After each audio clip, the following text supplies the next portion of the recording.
বাংলাদেশের আমার সন্তানেরা, আমাদের সন্তানেরা আজকে যেই দাবি নিয়ে গোটা বাংলাদেশের তরুণ প্রজন্ম, ছাত্র জনতা তারা যেভাবে রাজপথে নেমে এসেছে, তাদের এই দাবিটা খুবই যৌক্তিক।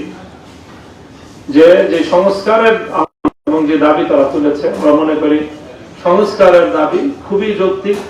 সেখানে সংস্কারের মাত্রা নিয়ে আলাপ আলোচনা হতে পারে, বিশ্লেষণ হতে পারে, কিন্তু সংস্কারের দাবির যৌক্তিকতা নিয়ে কোনো প্রশ্ন থাকতে পারে না।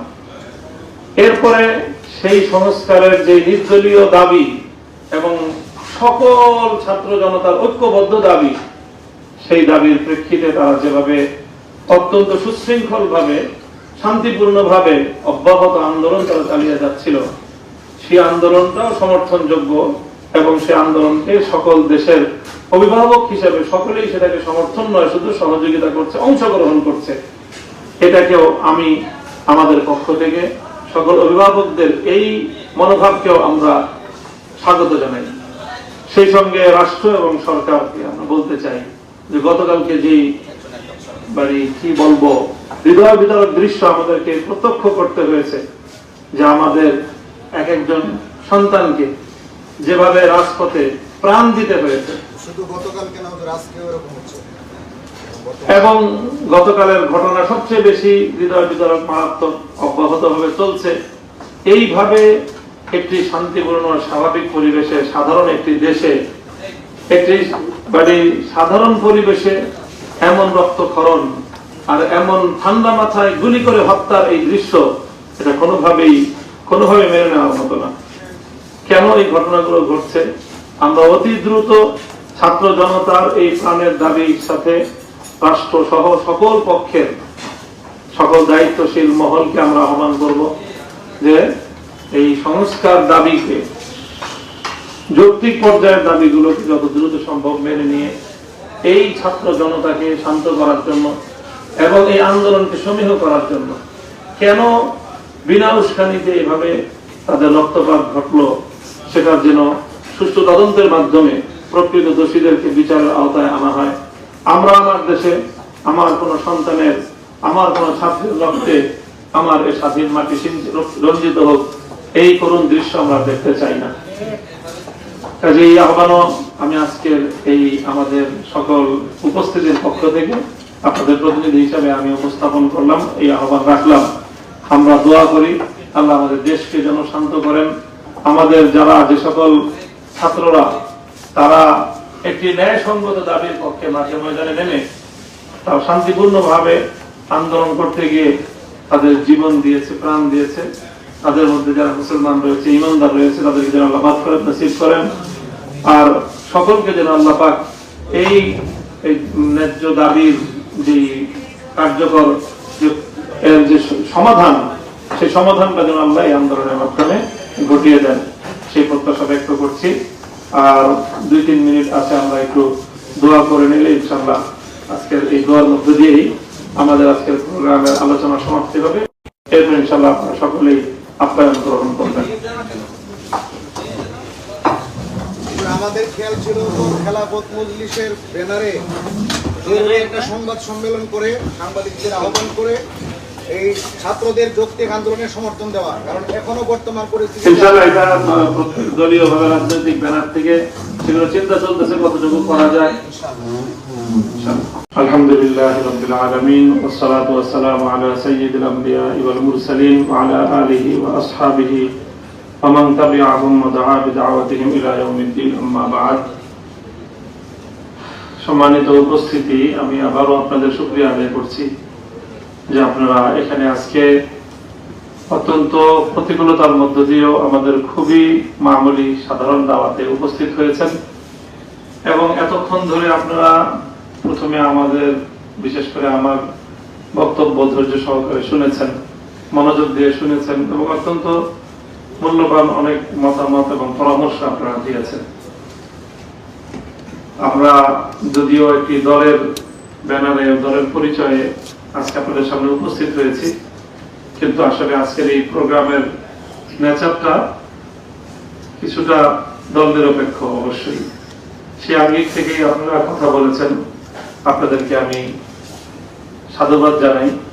এবং আপনারা যে মতামতগুলো দিয়েছেন, ইনশাআল্লাহ ভবিষ্যতে অনেকগুলো মতামত আমার ব্যক্তিকে কেন্দ্র করে, অনেক মতামত আমি সহ আমার একান্ত ঘনিষ্ঠজন সহকর্মী যারা রয়েছে আমাদেরকে, যাতে আমরা আমাদের ভবিষ্যতের কর্মপন্থায় কর্মপদ্ধতিতে সেই উদার দৃষ্টিভঙ্গিগুলো, সেই সার্বজনীনতাগুলো আমরা আনতে পারি।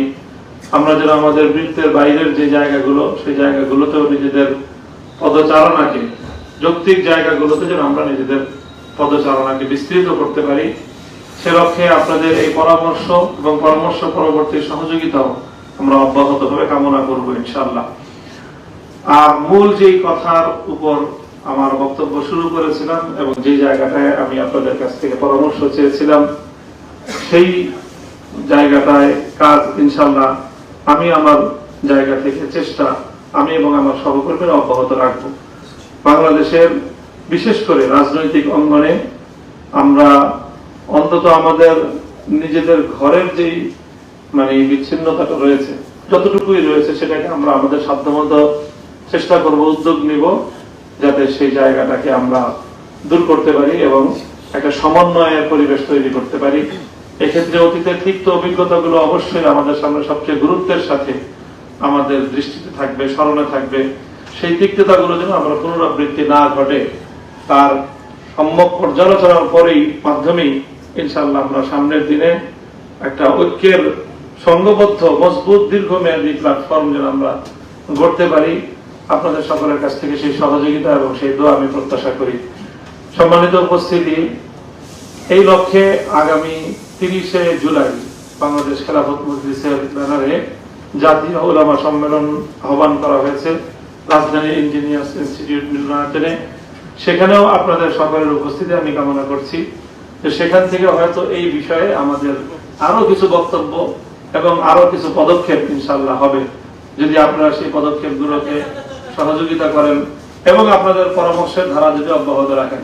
পরামর্শের জন্য সবসময় যে আনুষ্ঠানিক আমন্ত্রণ বা আয়োজনের প্রয়োজন হবে সেটা আমি মনে করি না। এবং আজকে আমি আপনাদের সামনে বিশেষভাবে আমি ব্যক্তিগতভাবে আপনাদের সকলকে সার্বক্ষণিক একটা আমন্ত্রণ জানিয়ে রাখছি যে আমার অনেক সীমাবদ্ধতা এবং অনেক ব্যস্ততা, অনেক কাজের সাথে সংশ্লিষ্টতা আছে, যে সবকিছুর মধ্য দিয়েও যারা চিন্তাশীল ওলামায়ে কেরাম তাদের সাথে সময় দেওয়াটা, এটা আমি আমার জীবনের জন্য অন্যতম গুরুত্বপূর্ণ দায়িত্ব অনুভব করছি।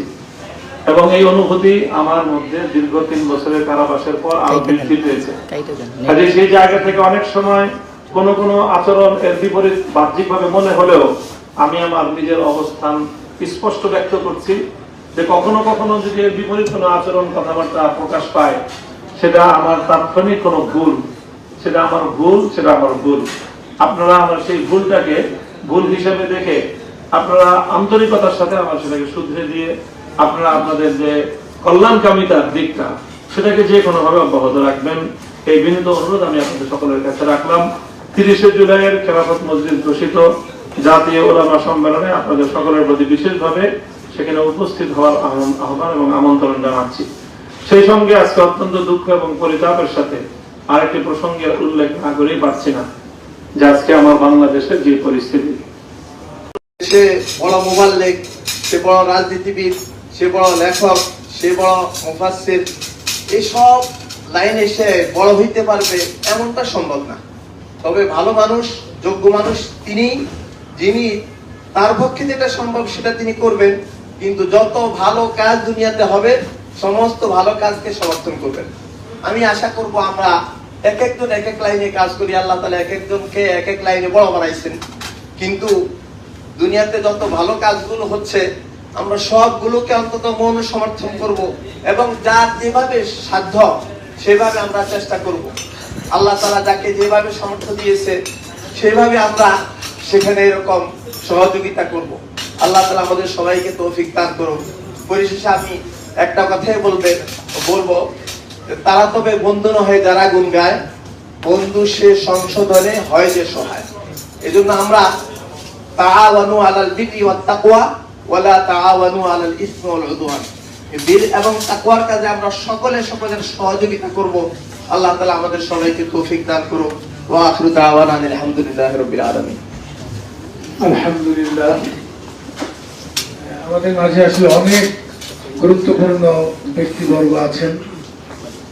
এই যে আন্তর্জাতিক কেরাত সংস্থার মহাসচিব জনাব মৌলানা কারি সাদ সাইফুল্লাহ আমাদের মাঝে এসেছেন। ব্যবসায়ী সমাজ থেকে মৌলানা সাইফুল্লাহ এসেছেন।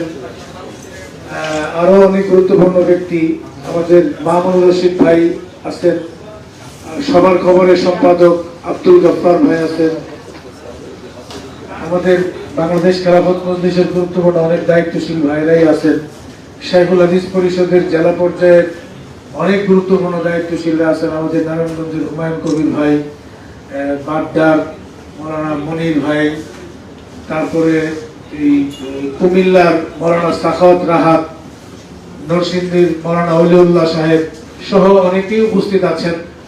সংগঠনের দায়িত্বশীলদের মধ্যে যুগ্ম মহাসচিব মৌলানা তাফাজ্জুল হুসাইন মিয়াজি, সাংগঠনিক সম্পাদক মৌলানা আজিজুর রহমান হেলাল, মৌলানা আয়নাউল হক মুসা, মৌলানা আবুল হাসান জালালি, বাংলাদেশ খেলাফত মজলিসের ঢাকা মহানগরীর উত্তরের সেক্রেটারি মৌলানা আনোয়ার হোসেন রাজি, দক্ষিণের সেক্রেটারি মৌলানা সানাউল্লাহ আমিনী ভাই সহ যুব মজলিসের অনেক গুরুত্বপূর্ণ দায়িত্বশীল ভাইরা আছেন। আমাদের কুয়েত প্রবাসী মাহমুদ বিন মনিরও আছে, অনেক গুরুত্বপূর্ণ ব্যক্তিরা আছেন। আসলে সময় শেষ, সর্বশেষ আমাদের পরামর্শ প্রদান করবেন বাংলাদেশ ইসলামী ছাত্র মজলিসের সাবেক কেন্দ্রীয় সভাপতি, বিশিষ্ট লেখক, চিন্তক আলেম যাকে বলা যায়, হযরত মাওলানা রুহুল আমিন সাদি সাইমুম সাদি। আসসালামু আলাইকুম রহমতুল্লাহি ওয়া বারাকাতুহু। আজকের এই প্রোগ্রামে যিনি আমরা হযরত মাওলানা মামুনুল হক হাফিজাহুল্লাহ, অন্যান্য যারা উপস্থিত হয়েছেন, আমি সংক্ষেপে দু একটা কথা বলার চেষ্টা করব। আমি প্রথমত মামুন ভাই জেলে থাকা অবস্থায় একটা কথা আমার বারবার মনে পড়ে,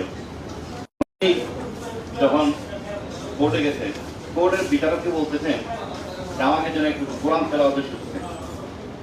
এটা আমাদের অনেক ভালো লেগেছে। একজন মানুষ গেলে কত কথাই বলে, আমি যদি দেবো সেইটা কোনো কথা নাই, কিন্তু আমাকে কোরআন তেলাওয়াতের সুযোগ দেন।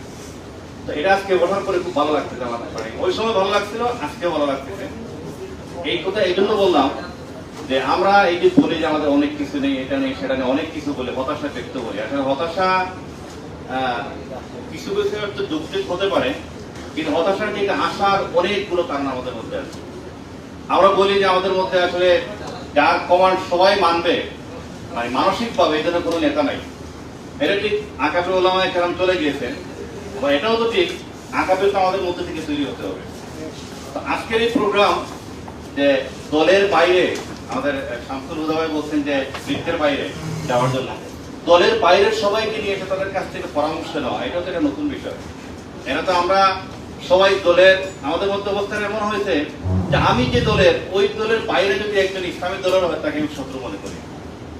আমি একবার আমাদের জালাল ভাইকে নিয়ে গিয়েছিলাম এক মাদ্রাসায়, তো ওই মাদ্রাসার মিরপুরের দিকে, উনি বলতেছেন যে আমি খোদাই পড়তে আমি বায়তুল খালা আমাদের সাথে পড়াই। উনি বলেন বায়তুল খালা, এই কথা বলতেন। জালাল ভাই সম্ভবত স্মরণ আছে ঘটনাটা। কেন বলতেন যে উনি খেলাফত মজলিস করেন এই জন্য।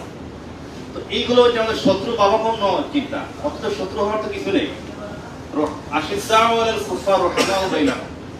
আমরা কুফারের বিরুদ্ধে, কুফরের বিরুদ্ধে আমরা শক্ত হবো, বজ্র কঠোর হবো, নিজেদের মধ্যে আমরা বন্ধু ভাবাপন্ন হবো, কিন্তু আমরা এটা হতে পারতেছি না। আমার মনে হয় যে কেউ না কেউ কথা বলা দরকার এইসব বিষয়ে। এবং যদি বলেন, এদেশের তরুণ সমাজ আসলে খুবই অপেক্ষমান যে আমাকে এই কথাগুলো বলো। আমাদের রেজাল্ট আপনারা কয়েকদিন আগে গিয়ে আসছেন ইমাম বহারি রহমতুল্লাহ আলাইহির কবর যেখানে, সেখানে সে এলাকায় তিনি বললেন যে সেখানে ঘোরার পরে একটা মহিলাও বোরকা পরা দেখেন না। এই হচ্ছে অবস্থা। তো এটা কতদিন, সেখানে বলশেবিক বিপ্লব হয়েছে, রাশিয়ান আগ্রাসন, কমিউনিজম প্রতিষ্ঠিত হয়েছে, সেগুলো বেশি দিন না, 70 বা 80 বছর। এই 70-80 বছরে একটা প্রজন্ম পুরোপুরি চেঞ্জ হয়ে গেছে। অথচ এই উপমহাদেশে 200 বছর ছিল ইংরেজদের রাজত্ব। এই 200 বছর ইংরেজদের রাজত্ব থাকার পরেও এখানে ইসলাম ছিল, টিকে ছিল, কোরআন ছিল, হাদিস ছিল, ইমাম বখারী রহমতুল্লাহ আলাইহি বুখারী শরীফও ছিল, সবই ছিল। কেন ছিল?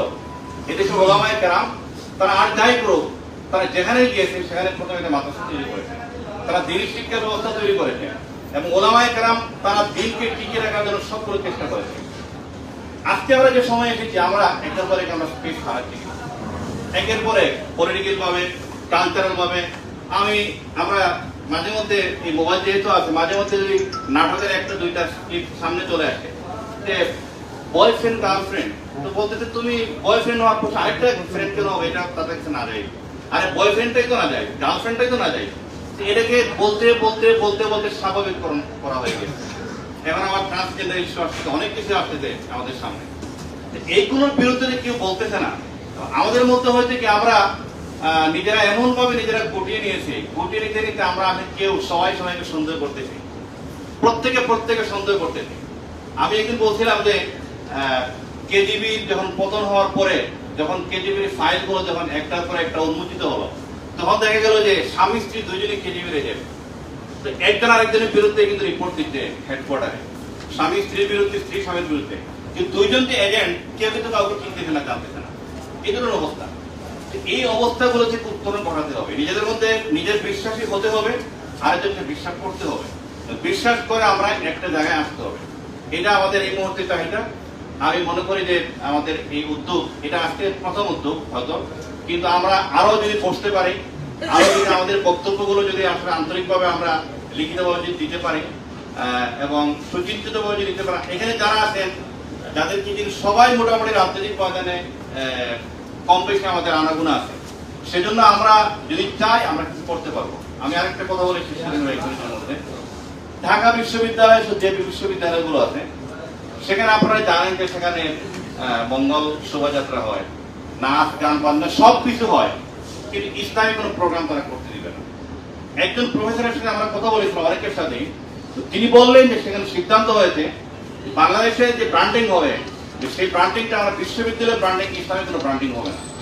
তাদের হচ্ছে বিশ্ববিদ্যালয়ে যদি ইসলাম চর্চা হয় তাহলে তো একটা বিশ্বের কাছে একটা চলে যাবে যে এটা ইসলামী ব্র্যান্ডিং, সেটা এখানে ইসলাম ধর্ম চর্চা করা যাবে না। অথচ ঢাকা বিশ্ববিদ্যালয়ে মুসলমানদের টাকা করে হয়েছে, সেটা লম্বা ইতিহাস, সেদিকে আমি যাচ্ছি না। এগুলো কেন হচ্ছে? আমরা নিজেরা সেভাবে সচেতন না এবং আমরা কথা বলতেও পারি না। আমার মনে হয় যে এই বিষয়গুলো নিয়ে আমরা আরো পরবর্তী কথা বলবো। আমি বাংলাদেশ খেলাফত মজলিসকে এবং মাওলানা মামুন হককে ধন্যবাদ জানাই এই প্রোগ্রামের জন্য, এবং আমরা আশা করি আরো কিছু প্রোগ্রাম আমরা করবো ইনশাআল্লাহ। অনেক অনেক শুকরিয়া। আমি আসলে আবারও আজকে যারা উপস্থিত হয়েছেন তাদেরকে ধন্যবাদ জ্ঞাপন করছি। সবার নাম বলা সম্ভব না। আজকে ইয়মে আশুরা হিসাবে আমরা অনেকেই রোজাদার, ইনশাআল্লাহ একসাথে ইফতারের আয়োজন এখানে আছে, আমরা একসাথে ইফতার করব। আমরা অনেকের বক্তব্য শুনলাম। শুরুতে আজকের যার আহ্বানে আমরা একত্রিত হয়েছি, আমাদের মহাসচিব হযরতুল আল্লাহ মামুনুল হক হাফিজাহুল্লাহর বক্তব্য শুনেছি। তার বক্তব্যের উপর অনেকে অনেক মতামত এবং প্রস্তাব দিয়েছেন। সবকিছুকে সামনে রেখে সর্বশেষ আজকে আমাদের সামনে ইফতারের আগ মুহূর্তে বক্তব্য পেশ করবেন বাংলাদেশ খেলাফত মজলিসের মহাসচিব, কারাবন্দী মজলুম আলেম হযরতুল আল্লাহ মামুনুল হক হাফিজাহুল্লাহ।